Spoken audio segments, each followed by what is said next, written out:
Welcome to PD on the Go, the podcast that delivers bite-sized learning on communication, collaboration, and facilitation for busy teacher leaders. Tune in while you're in the car, on your lunch break, or making copies, and get ready to level up your leadership skills. My name is Mary Beth Anderson, and I work in Fairfax County Public Schools in the Office of Professional Learning, and today I'm joined by my colleagues. Hi, I'm Hallie Case. I'm Sarah Phillips. And today's episode, we're going to talk about team goal setting. So we're in the beginning of the year, and often teams are asked to make smarter goals. And they often feel like just this administrative, like check the box in the beginning of the year. And sometimes we don't really look at it until the end of the year. So today we want to talk about like how can teams facilitate this collaborative goal setting process and really help it to support their work of their team moving forward. So Sarah, how do traditional goal setting processes often result in buy-in rather than genuine commitment? I think typically teams are asked to set goals that are based on a school's improvement plan. So a school might set goals for the upcoming year, and teams are asked to mirror those goals. And so often when they're not customized to the team's needs, for example, based on their students or their specific data, sometimes it feels like it's a little disconnected. It's not tied to the everyday work. And then that's how it becomes, like you said, sort of a beginning of the year, check the box sort of activity instead of something more meaningful. And then we don't end up looking at it until the end of the year.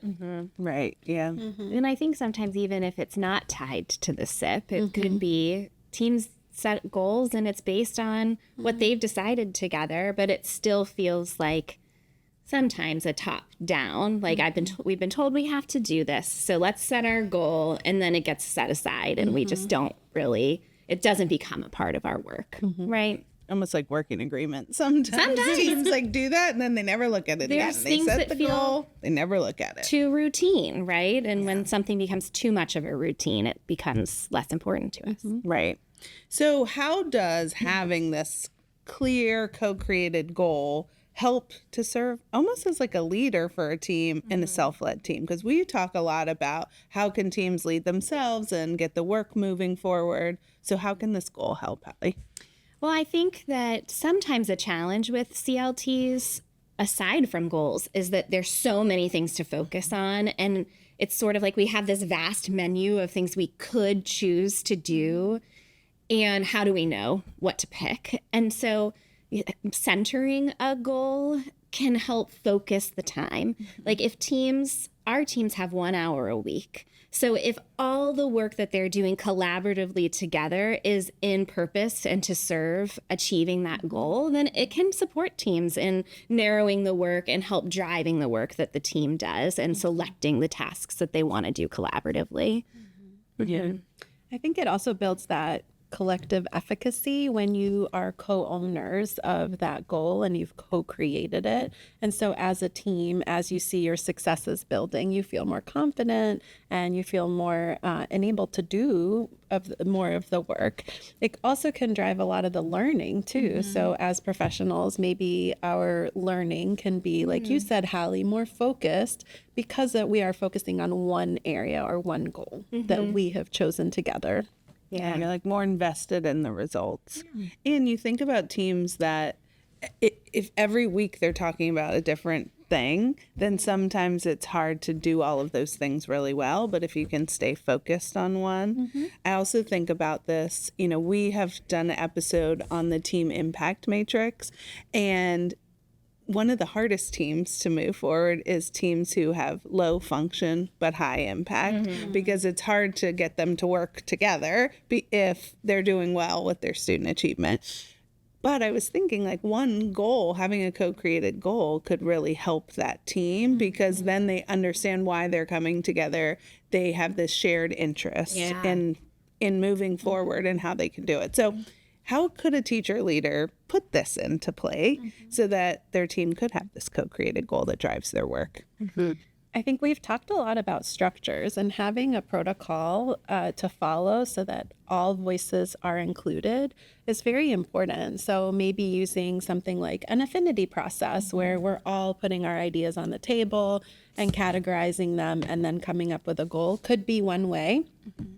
Something as simple as round robin sharing, where everybody has a chance to share something and their input at the table, is another way to do it. So making sure there's structure so that every voice is represented is one way a teacher leader might facilitate the process. Yeah, I think too, like a big focus for teams is data and using data that's important and using it well to drive the decisions that are being made for students. So part of the goal setting process is determining how you're going to monitor that goal. So being intentional in setting your agendas so that you are monitoring that goal against the data analysis that you're doing. And are you seeing growth towards that? And like being open to tweaking things, right? Like I think that's part of the cyclical nature of getting together as a team, is realizing like, we're not making strides towards our goal. Like, what do we need to tweak so that we can start to see the results we were hoping for? Or we are making strides towards a goal. So like, what's working? What do we want to make sure we keep doing? You know? And even when you are using data, and often teams still need to tie their goals to the school improvement plan. So maybe the data that you're focusing on is for your ML students. Well, really looking at your class lists and your grade level and say, who are those students, and being able to target your instructional strategies or however you're scheduling your block to meet the needs of your students so that it really feels real to you. Yeah. I think using that data can help drive that as well. It's not it's not separate from the students, Right. right? Like put faces to it. Like we're doing this for a reason. It's connected to the SIP, but it's in service of the kids that are actually in our classroom. Yeah. And not using last year's data for last year's students. Right. Using the data that's from the students that are coming to you to see what their needs are. So making it real. All right, so we have a couple of resources that we can offer our listeners. One, we have the affinity process protocol that Sarah had talked about, so we'll link that. But we also have an asynchronous module for goal setting, so we will also link that. And you can find all of our resources in a link in our bio of our Instagram page, which is at FCPS_PD, or if you're in Fairfax County Public Schools, you can also search PD on the Go on our Atlas page.